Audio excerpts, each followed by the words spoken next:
Rincón. Con. Rincón. Un saludo, Rincón. Oscuro.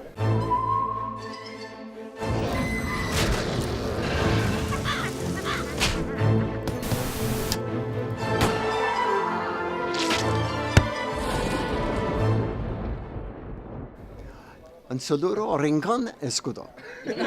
I hope.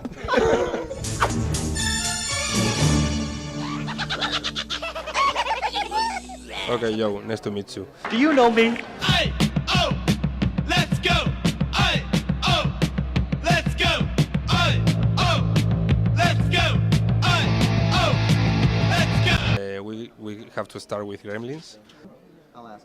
They just wanna So, what do you think? they just wanna get fun no matter how, and people are jealous of them. Gremlins are anarchists. Gremlins are all the things that we would like to do. I mean, who hasn't wanted to blow their nose on the curtain? But they're the dark side of us, the side that would do just about anything.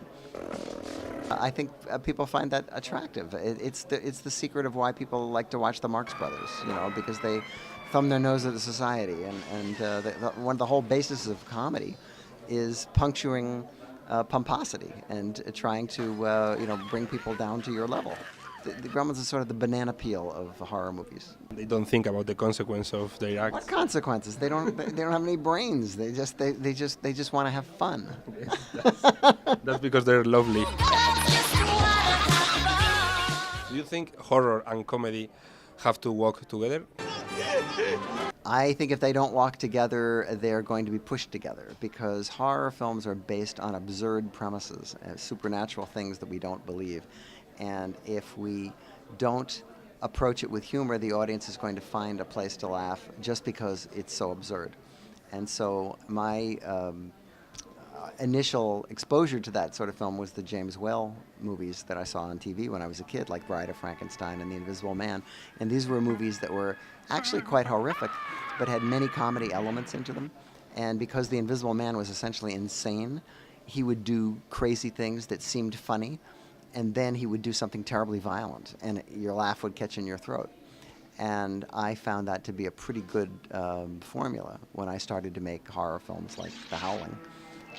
That if you could disarm the audience with a reference to the fact that we all know that this is really silly and there are no such things as werewolves, that then you can shock them with something unexpected.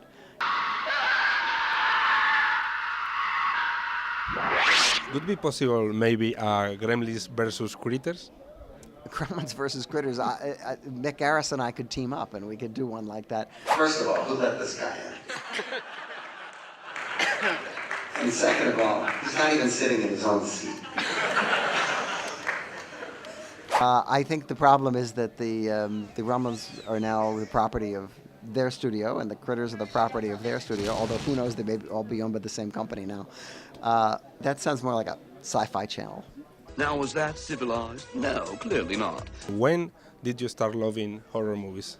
Well, I saw a lot of horror movies when I was a kid. They weren't so much horror movies as science fiction horror movies, because I lived in the early 50s, and there was a lot of atomic paranoia, there was a lot of flying saucer talk, there was a lot of thought that the bomb was going to go off, and so there were a lot of movies that would sort of externalize the fears that people had, particularly children. And so when we went to these movies, we were scared to death by giant insects and giant lizards and things, but that was just sort of a way to deal with our fears, and we took them home. And I used to have nightmares all the time. I thought there were giant spiders under my bed and all that.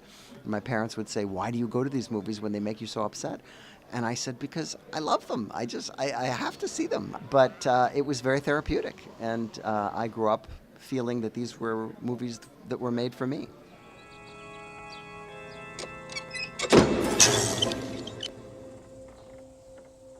Tell me something about your new projects.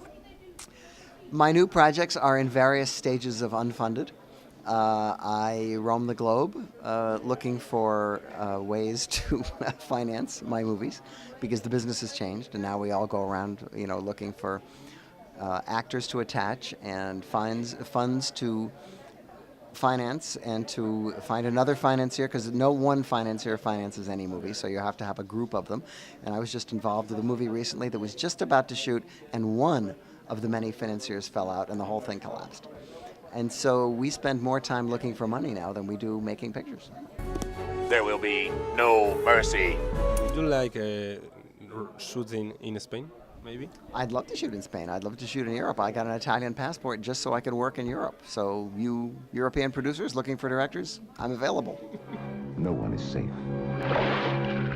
And everyone must be warned. I have no tickets for Gremlins tomorrow. Can I say I am your friend? Everybody can say they're my friend. It doesn't usually get them much. So I don't see Gremlins. Come on, you know it. You know it by heart. Yes, Yeah. I try. Yeah. You could sneak in. I pass. That's what the Gremlins would do. I pass the line. Can you say Rincón Oscuro? Con oscuro. Rincón Oscuro. And con. Dark corner. Rincón Oscuro. Saludo. Give me that last part again. Un saludo. Come on. Salute? Wait, I'll get it. Un saludo I can do. Un saludo. Make it an outtake. Forget it. Un saludo rincón escudo. I hope. Thank you very much, and sorry Apologies. for this.